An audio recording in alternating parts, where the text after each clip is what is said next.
globalización, no sé si lo conoces. Él tiene un libro y yo justamente en este libro casualmente lo indico, que señala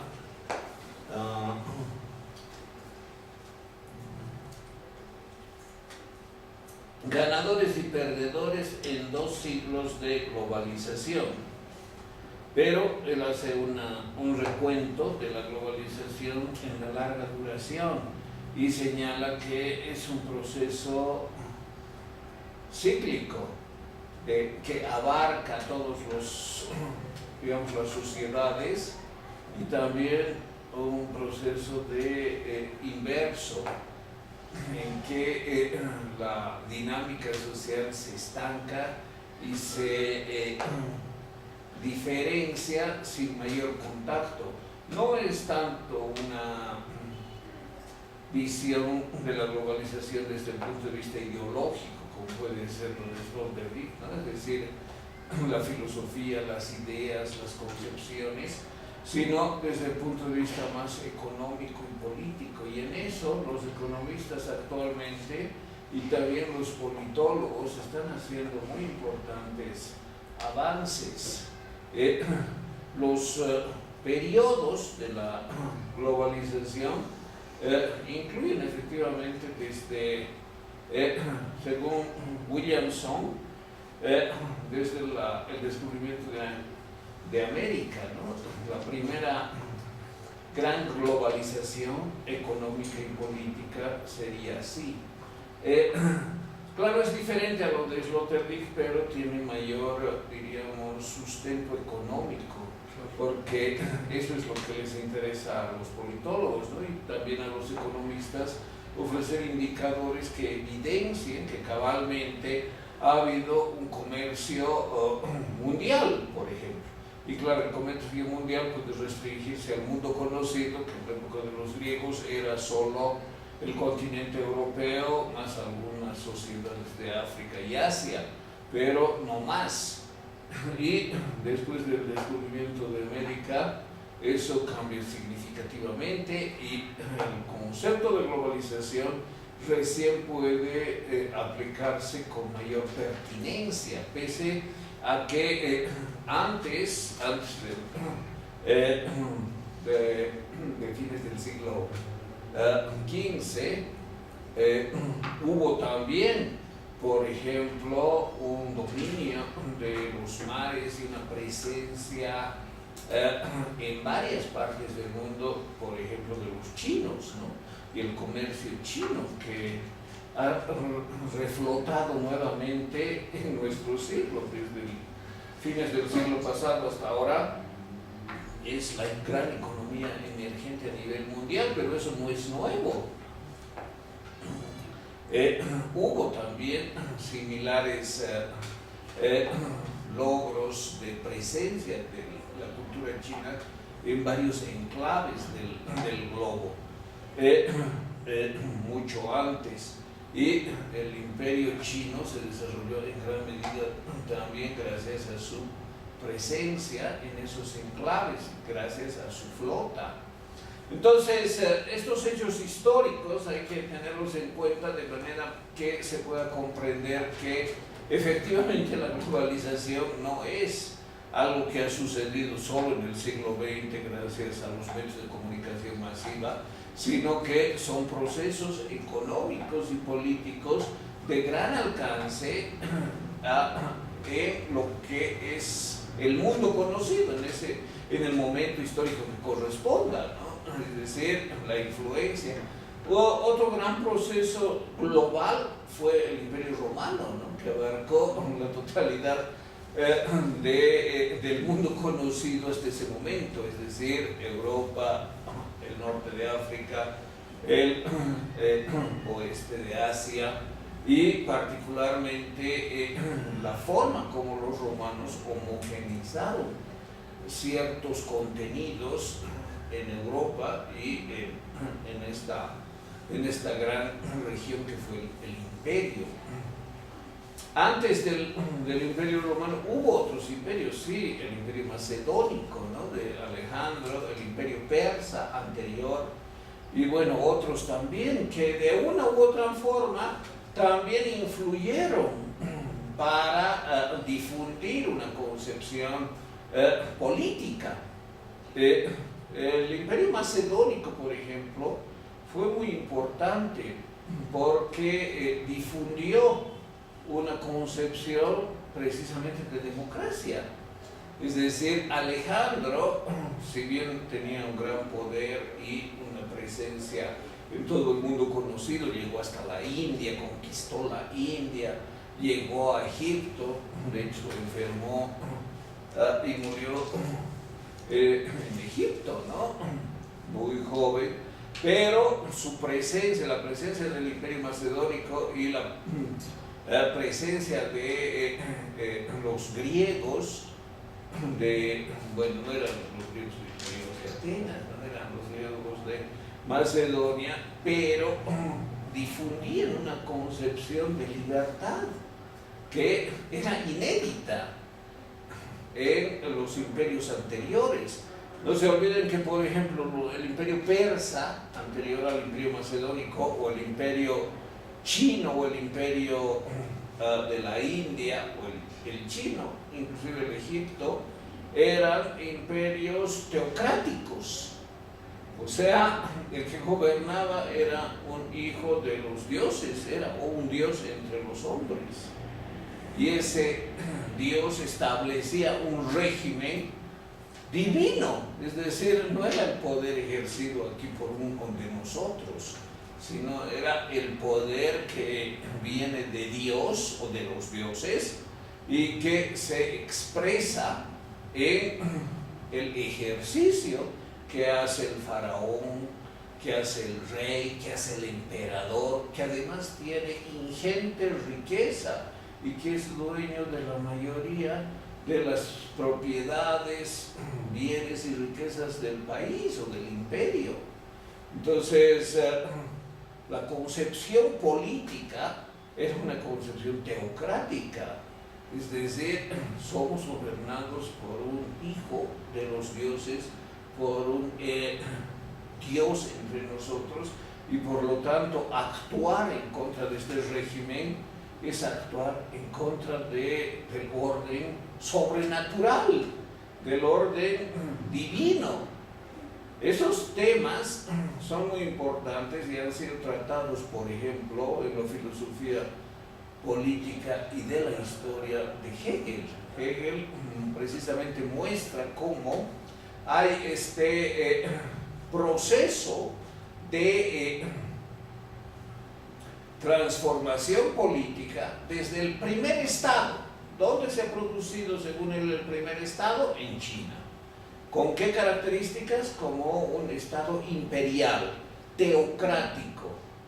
Y desde ese primer estado hasta su tiempo, que es la Revolución Francesa, el siglo XIX, él muere en 1830, habría un proceso dialéctico de consolidación dialéctica, es decir, con retrocesos y saltos cualitativos por contradicciones dialécticas, hasta llegar precisamente a la cristalización de la libertad plena y de los ideales de la revolución, que implican ante todo libertad, pero también los ideales de fraternidad y de igualdad. Ahora bien, en ese transcurso, por ejemplo, el Imperio Macedónico es diferente, porque no representa la continuidad de un emperador chino, ni de un faraón egipcio, sino es un cambio en la forma como se había desarrollado el poder globalmente, porque, bueno, China también fue, en principio, por lo menos en el Asia, un imperio global para el Asia, y Roma fue un imperio global para Europa, y Persia, el imperio persa, lo mismo. Entonces, estos imperios que se desplegaron en la mayor parte del espacio y del mundo conocido, tenían un fuerte contenido teocrático y de concentración del poder y de difusión de esa imagen, que implicó además enormes construcciones, como fueron las construcciones de estos imperios, ¿no? Tanto en la China, por ejemplo, la muralla china, o en Egipto las pirámides, o las grandes construcciones romanas.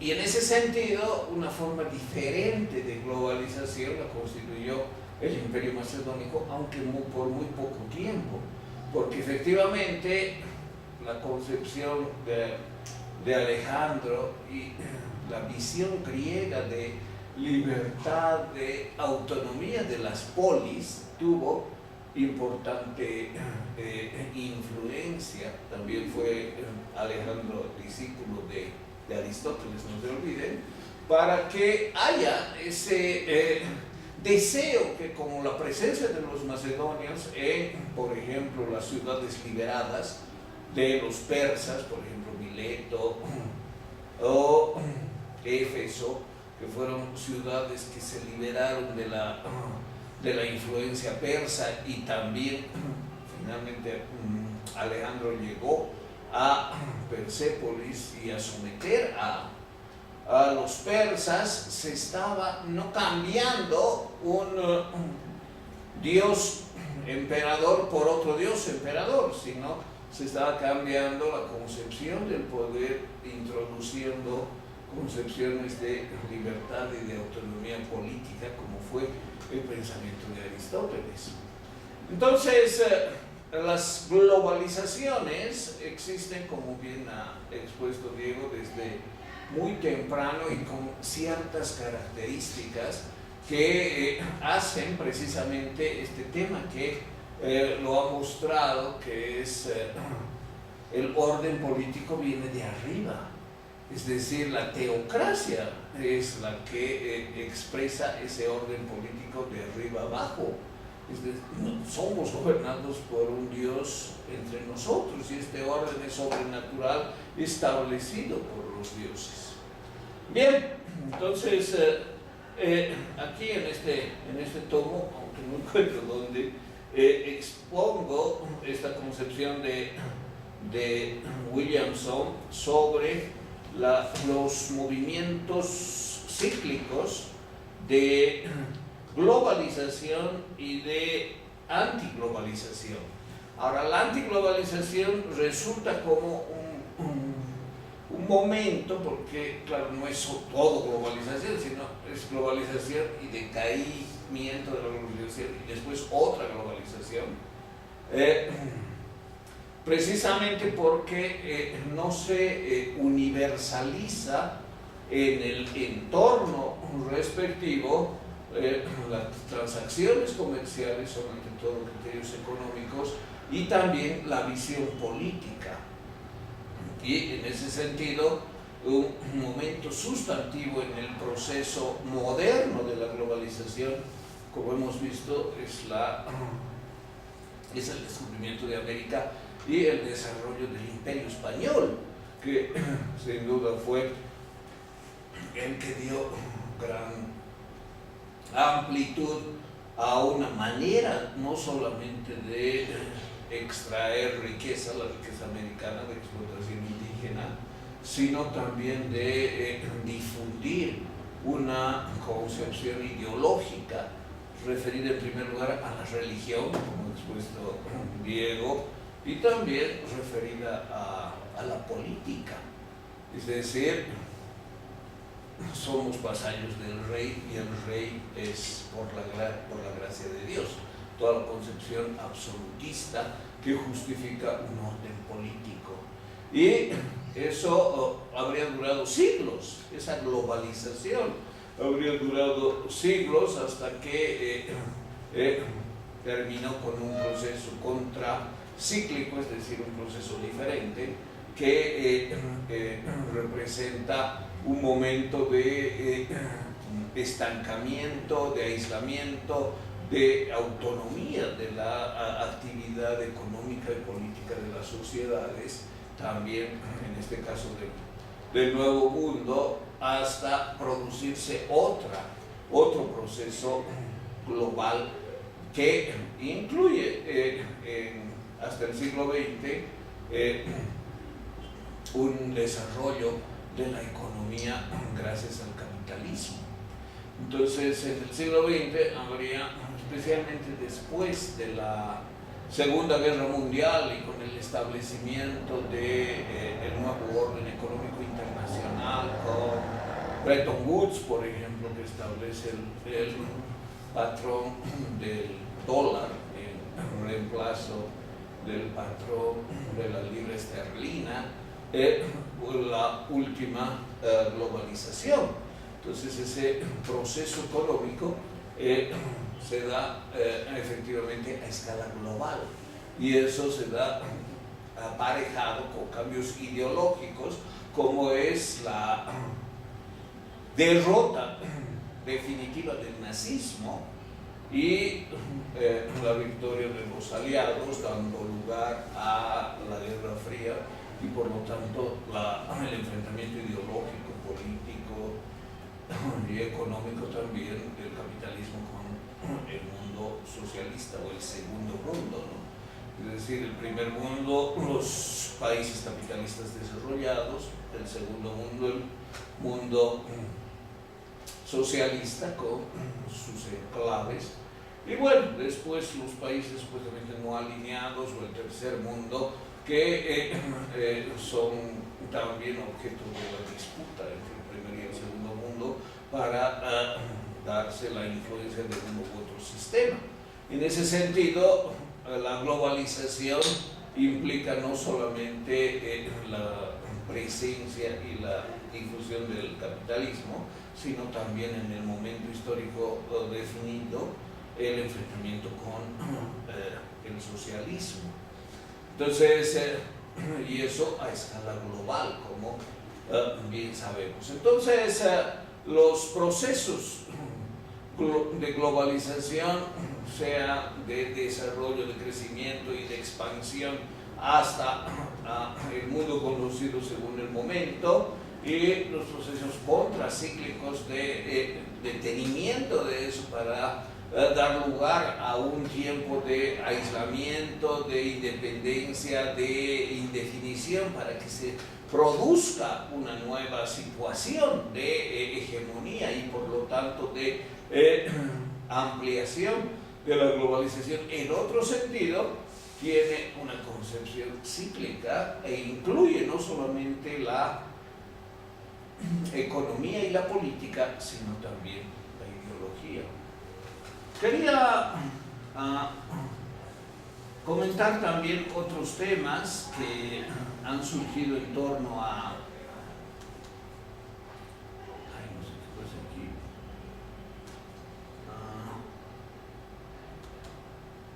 A lo que expusiste, Diego, sobre... creo que no estaba.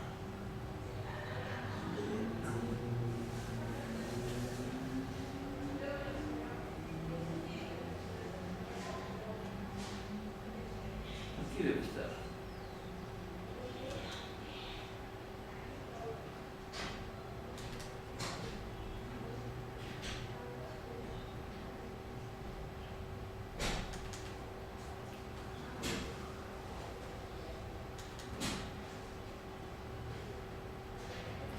Sí, aquí está.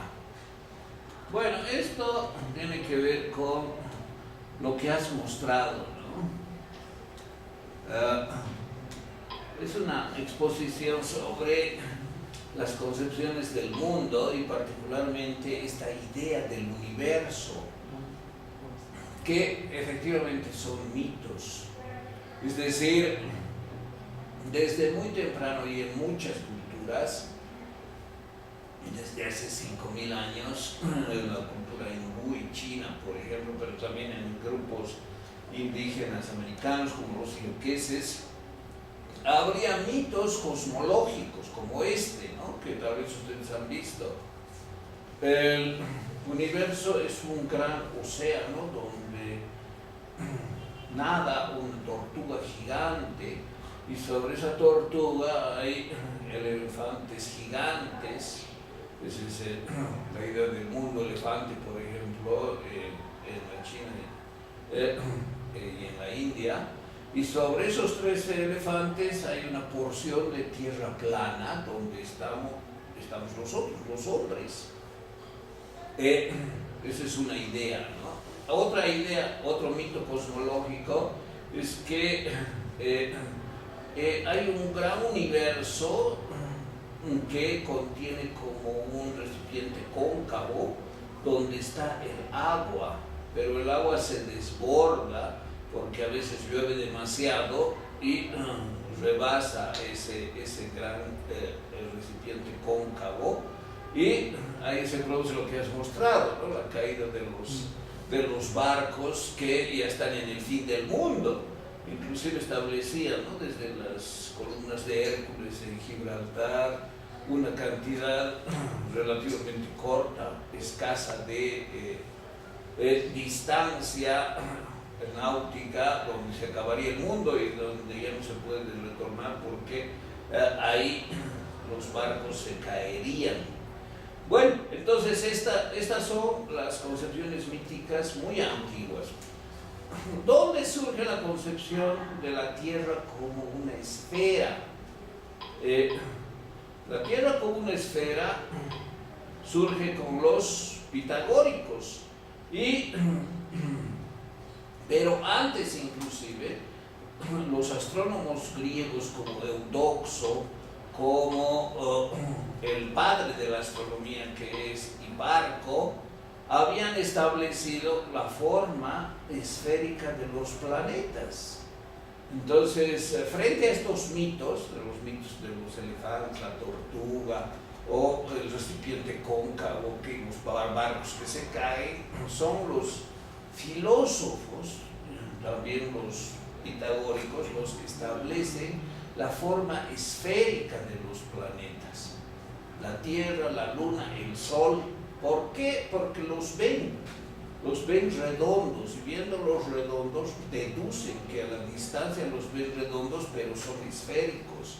Entonces la concepción de los planetas como esféricos es desde el surgimiento en el siglo VI de los primeros griegos que aquí están, por ejemplo Eudoxo e Hiparco, que son los astrónomos, quienes establecen la forma esférica, y aparece el primer problema astronómico, que es el problema de la retrogradación. Entonces, suponiendo que la Tierra es esférica, la Luna, ¿por qué vemos la retrogradación? Bueno, también surge, diríamos espontáneamente a partir de Eudoxo, la suposición de que la Tierra es el centro, y esa es la teoría geocéntrica, que se extiende durante 2 milenios, desde el siglo VI a.C. hasta la Revolución Copernicana, que se da en el siglo XVII. Entonces, fíjense, son 2 milenios en los que se ha supuesto que la Tierra es el centro del universo y que está quieta, y alrededor de ella giran los planetas y gira el Sol. Entonces, esta concepción, que parece muy puntual de la astronomía, ha tenido importantes repercusiones en la visión del mundo, en el desarrollo de la ciencia, en el conocimiento filosófico, en las ideas teológicas y también en las concepciones políticas. Es decir, no es solo una idea y una teoría astronómica, es, como dice, por ejemplo, Thomas Kuhn, un paradigma, y se trata del paradigma geocéntrico. Ahora, dentro de este paradigma geocéntrico, el principal problema era el problema de la retrogradación de los planetas, que ha dado lugar a la elaboración de teorías dentro del paradigma geocéntrico. Bueno, ¿por qué surge el paradigma geocéntrico? Porque se basa en la observación. ¿Acaso vemos que la Tierra se mueve? No, no sentimos que la Tierra se mueve, pues la Tierra está quieta por observación, no por especulación. No es especulación metafísica, es observación. Pero claro, la observación puede engañar. Entonces, Aristóteles, por ejemplo, que es un seguidor de la teoría geocéntrica y un sustentador, decía, ¿cómo se va a mover la Tierra? Si se mueve la Tierra, digamos en cualquier sentido, las aves vuelan, y si volarían a la misma velocidad y en el mismo sentido, las veríamos quietas en el aire. Porque claro, si la Tierra se está moviendo y hay un ave que está volando a la misma velocidad y en el mismo sentido, desde la Tierra la veríamos quieta, y eso no sucede. Las aves pueden volar porque la Tierra está quieta.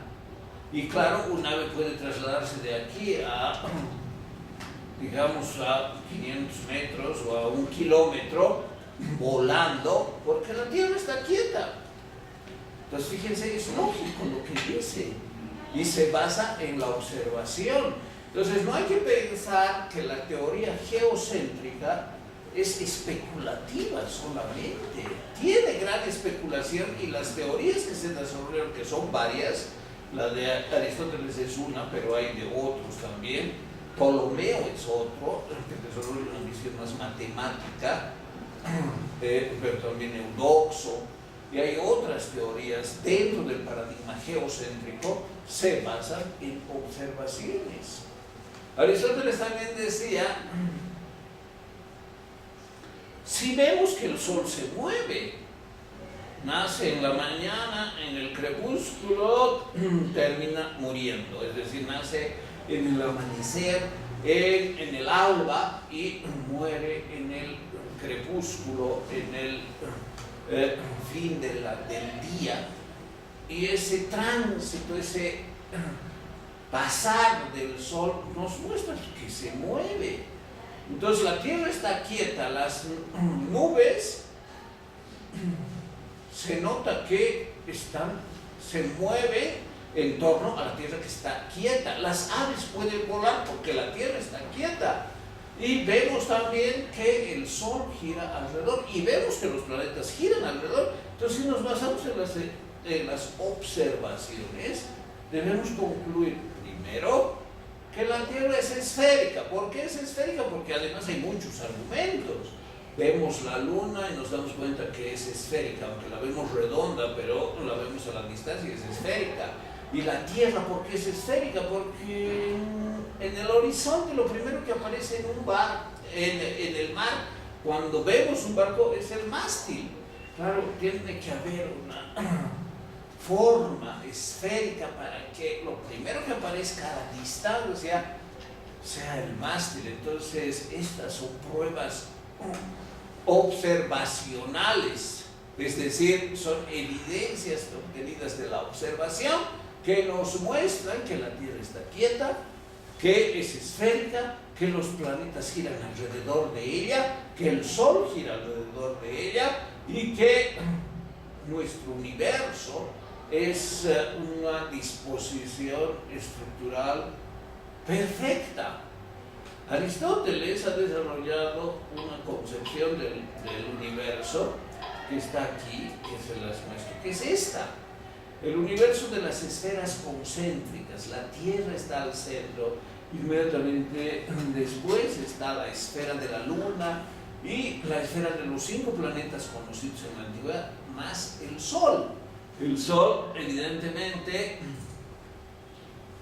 esta es la esfera del Sol, y el Sol está aquí como otro planeta, dando vueltas y ofreciendo su luz. Entonces este es el modelo aristotélico de las esferas concéntricas. Hay otros modelos.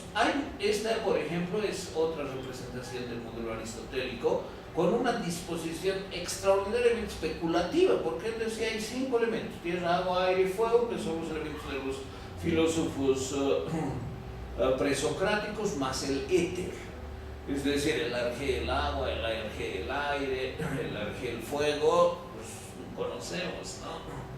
Agua, Tales, aire, Anaxímenes, fuego, Heráclito, y Empédocles las 4 raíces, y a eso hay que añadir la quinta raíz, que es en realidad el éter. Genera 2 grandes esferas, la esfera sublunar y la supralunar. Y desde, bueno, es otra representación, desde la esfera sublunar el movimiento es caótico, y desde la esfera supralunar el movimiento es perfecto, es decir, todo lo que acontece más allá de la luna es perfecto, y lo que acontece aquí es imperfecto. ¿Y eso qué consecuencias tiene? Que la política es imperfecta, que los cambios se pueden dar hacia lo que sea, y que por lo tanto hay regímenes deseables, pero ninguno es perfecto, pleno y realizable plenamente, como puede ser el régimen mixto que él mismo piensa, que combine la aristocracia con la democracia. Si no, siempre hay problemas, siempre hay tendencias, excesos y cambios. Esa es la estasis, ¿no? Que es el cambio en la política. ¿Por qué? Porque estamos en la esfera sublunar. No estamos en la esfera supralunar, donde los movimientos y cambios son perfectos. Entonces, los planetas existen en un elemento que se llama éter, que es como una gran esfera. Imagínense como una enorme esfera, como una pelota de playa, y clavada ahí una pelota de lo que sea, digamos, de golf, que es el planeta. Entonces el planeta en realidad no se mueve la gran esfera, esta pelota de playa enorme, y al moverse mueve al planeta que está enclavado en esa esfera. Y así su sistema tiene 56 esferas de éter, y que se combinan de manera compleja, dando lugar a una explicación de la retrogradación. O sea, todo está en función de la retrogradación. ¿Qué es la retrogradación? Es la constatación de yo estoy aquí en la Tierra y veo, por ejemplo, Marte. Marte está aquí, anoto la fecha, 1 de abril. Un mes después veo un poco más allá, y un poco más allá, y un poco más allá. Marte, ¿cómo puedo ver más allá? Con el trasfondo de las estrellas fijas. Entonces las estrellas fijas me permiten ubicar al planeta y señalar cómo, de acuerdo a al tiempo, a la eclíptica del planeta, es decir, cómo el planeta gira, yo lo voy ubicando, pero resulta que lo ubico aquí, está bien, lo veo en un lugar diferente según el tiempo, según la fecha, pero en un momento retrocede. Es decir, llega, por ejemplo, si empezamos el 1 de abril, 1 de mayo, 1 de junio debería estar aquí, 1 de julio debería estar aquí, pero parece que se detiene y después retrocede. Y el 1 de agosto, cuando ya debería estar más allá, lo vemos que ha retrocedido y ha dado un bucle. Ese es el problema astronómico de la retrogradación de los planetas. Y después otra vez avanza y después otro bucle. Es decir, ¿qué es este bucle? ¿Qué significa? Que no lo veamos como algo perfecto, porque tiene que ser perfecto, tenemos que verlo, porque estamos hablando del mundo supralunar, en que solo hay éter. Entonces, ¿por qué lo vemos así? Hay que crear una teoría. Y Aristóteles creó la teoría de las esferas concéntricas y dijo, en realidad los planetas no se mueven sino son esferas, pero es una combinación de esferas tan compleja, y explicaba bien cómo funcionaba, que da lugar a que veamos la retrogradación. Este mismo problema ha sido el que ha dado lugar a que se crearan otras teorías, desde Aristóteles en el siglo IV hasta antes de Cristo, hasta Ptolomeo en el siglo III, 7 siglos después, hubo otras teorías. Y Ptolomeo hizo su famoso sistema de los epiciclos y deferentes, que está por aquí, vamos a ver, aquí está, creo que no está aquí, curiosamente. Sí, no está aquí. Pero es un sistema matemático que explica, aquí lo he eliminado eso, creo que no está presente, no tenía intención de hablar de esto. ¿En qué consiste? La Tierra está al centro.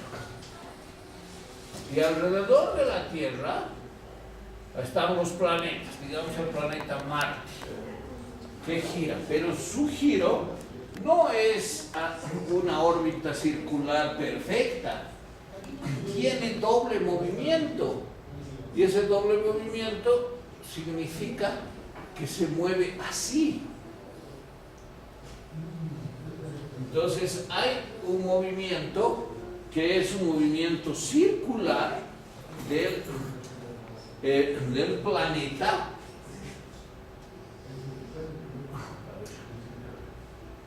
digamos que esté aquí, entonces ahí, y al mismo tiempo que va desarrollando este movimiento circular, va avanzando, es decir, va avanzando, y de esa manera a esos dos movimientos los llama ciclos indiferentes, y establece que por eso tenemos la retrogradación.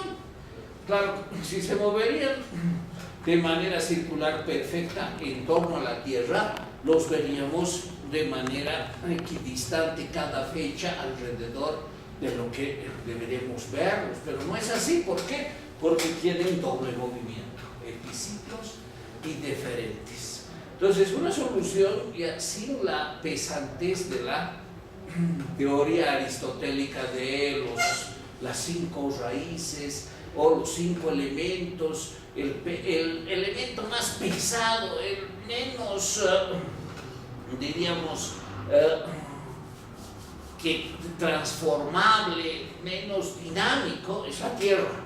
Y está en el lugar más pesado del universo. Por eso la Tierra está en el centro y está quieta, porque es más tierra que otra cosa. Y los 5 elementos están en la mayoría de los objetos, de las cosas. El éter no tanto, porque su presencia es más allá de la luna, es supralunar, pero los 4, como pensaban los presocráticos, están. Entonces, ¿por qué cae una piedra? Porque la piedra tiende a ocupar el lugar natural de su principal elemento. ¿Cuál es? La tierra. La piedra es terrosa eminentemente, es decir, es materia terrosa y es elemento en gran medida. Tiene un poco de aire, tiene un poco de agua, pero es casi toda ella tierra, y por eso cae tan pesadamente al lugar natural de la Tierra, que es el centro del universo. Entonces, esa manera de concebir las cosas, con mucha especulación, daba lugar a un orden. Y finalmente, ¿por qué sube el aire? Porque tiende a ocupar su lugar natural, que no es la Tierra, está más allá. El aire, fíjense, la Tierra está en el centro, es lo más pesado, y alrededor está en primer lugar el agua, y después está el aire, y después está el fuego. Entonces, ¿por qué el fuego tiende hacia arriba? Porque quiere ocupar su lugar natural, que es más allá de la Tierra. Entonces, esas son las especulaciones metafísicas a las que se ha referido Diego. Entonces, estos modelos, este paradigma geocéntrico, tuvo además importantes repercusiones. Este es el modelo de Aristóteles. Tenemos otro que es el modelo de las esferas excéntricas, que es de Cnido, de las esferas concéntricas y de las excéntricas. Son dos modelos diferentes, pero muy parecidos. Después está el modelo de Ptolomeo, que es evidentemente matemático. Y después, hasta el siglo XIII, vamos a encontrar, bueno, aquí ya se salta porque no he traído esto, no está completo aquí. Tenemos, por ejemplo, el modelo de Dante Alighieri, que es plenamente coincidente con el de Aristóteles y el de Ptolomeo. La Tierra está en el centro y además es el lugar intermedio entre lo que está dentro, que es el purgatorio, y más adentro todavía es el infierno. Y después, hacia arriba, tenemos la tierra y en el cielo el paraíso, lo más lejano. Entonces, creo que no está aquí, lamentablemente. A ver, no creo que esté. No. Bueno, el modelo de Dante es sumamente interesante y es el único dibujo que tenemos de la concepción prevaleciente desde la antigüedad clásica, desde Hiparco, el fundador, el padre de la astronomía, pasando por Eudoxo, Aristóteles, Ptolomeo y hasta el siglo XIII. Fíjense, el siglo XIII es el tiempo de Dante, en que se dibuja, o sea, él hace un dibujo, ¿no está aquí? Él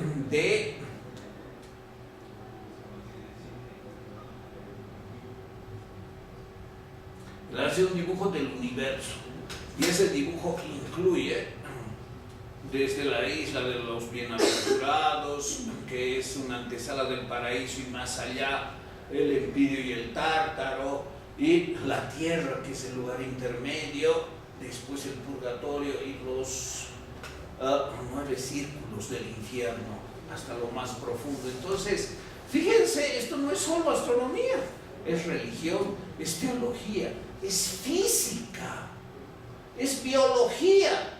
¿Por qué estamos en el centro? Porque así dice la Biblia. La Biblia, ¿qué dice? Y creó Dios al mundo y lo puso en el centro del mundo lo puso al hombre para que dominara a los animales y las cosas. ¿Qué significa eso? Que claro, estamos en el centro, que el mundo en su parte central somos nosotros, y el hombre, como criatura, imagen y semejanza de Dios, creado por Dios, tiene la misión de gobernar el mundo, de dominar a los animales, de imponerse como especie. Entonces, está ahí determinada la política, la acción humana, está determinada la visión. No solamente es una teoría de astros, de cómo se disponen, cómo se mueven, cuál está dónde, qué movimientos hay, etc., sino es un paradigma, una visión del universo incluyente de la política misma. Ahora, ¿eso cómo cambia? Con la revolución copernicana, que por lo que expone Q no es una revolución drástica, sino ha llevado varios siglos, precisamente desde el siglo XIII con Dante y su dibujo del universo.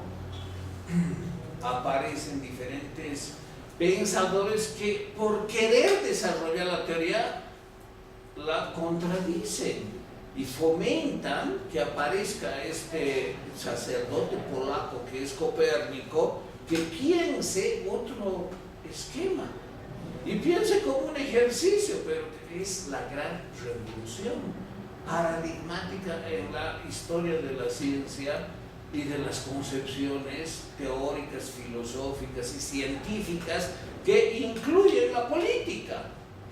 Claro, ya no somos el centro de la Tierra, somos un planeta más. Y claro, al que dijo eso antes de Copérnico, que fue Giordano Bruno, lo quemaron. ¿Por qué? Él dijo, yo pienso que el universo es infinito, porque Aristóteles con su modelo había establecido que, en ese modelo que les he mostrado, que no debía, creo que no lo he, en ese modelo que Aristóteles estableció, el espacio es finito y el tiempo es infinito. Entonces la Tierra está en el centro y el espacio del universo se acaba aquí, en la esfera de las estrellas fijas. Ahí se acaba, no hay más. ¿Qué hay detrás de esto, más allá de esto? Nada, simplemente nada. Entonces este es el ser, esta es la nada. Y este modelo cosmológico de las esferas concéntricas es además infinito en el tiempo. Es finito en el espacio e infinito en el tiempo. Ahora, esa concepción cambió y aparece Giordano Bruno que dice, no, está equivocado Aristóteles, están equivocados todos los que lo siguen, al pensar que el universo es finito en el espacio, es infinito. No, este es un hereje, hay que quemarlo. Y lo quemó, la Santa Inquisición lo quemó. ¿Quién años hacía decir que el universo era infinito cuando todos creían que era finito? Yo puedo sostener una idea por muy peregrina que sea, no puedo sostener. Eso daña ideológicamente al sistema, ideológica y políticamente. ¿Por qué daña decir eso? Porque todo se resquebraja. Si es infinito, nosotros somos un grano de arena en el conjunto interminable de planetas, sistemas, galaxias, racimos de galaxias o universos, como hoy día diríamos. Claro, y eso que nos hace perder centralidad. Ya no somos las criaturas de Dios puestas en el centro del universo para que gobierne ese mundo central, sino somos insignificantes especímenes en un mundo infinito. Curiosamente, Carl Sagan, por ejemplo, dice: el universo es como la suma de todas las playas y nosotros somos un grano de arena de esa suma de las playas del planeta Tierra. Imagínense, esa es la proporción. Un grano de arena sumado o dentro de todas las playas del mundo. Supongo que conocen alguna playa, ¿no? ¿Han visto alguna playa? Es incontable, un puñado de arena, son miles de granos de arena, un cubo de arena, una playa, miles de millones. Y si reunimos todas las playas, esa es la proporción entre lo que es el universo, todas las playas reunidas, y nosotros somos un grano de arena. Y algo así decía Bruno: el universo es infinito, y por eso lo quemaron, y era muy peligroso decir eso, porque claro, si no somos el centro, si la Tierra no está quieta, si somos una partícula entre miles de millones de millones de millones de otras partículas que son planetas y son sistemas y son galaxias y son racimos de galaxias, como diríamos hoy, no tenemos ninguna centralidad. Y el poder de la Iglesia se resquebraja y todas las ideas aristocráticas se resquebrajan. Claro, él vivió en un tiempo de aristocracia y eso era muy dañino para la aristocracia, pensar que somos solo un grano de arena en una playa casi infinita. Entonces lo quemaron.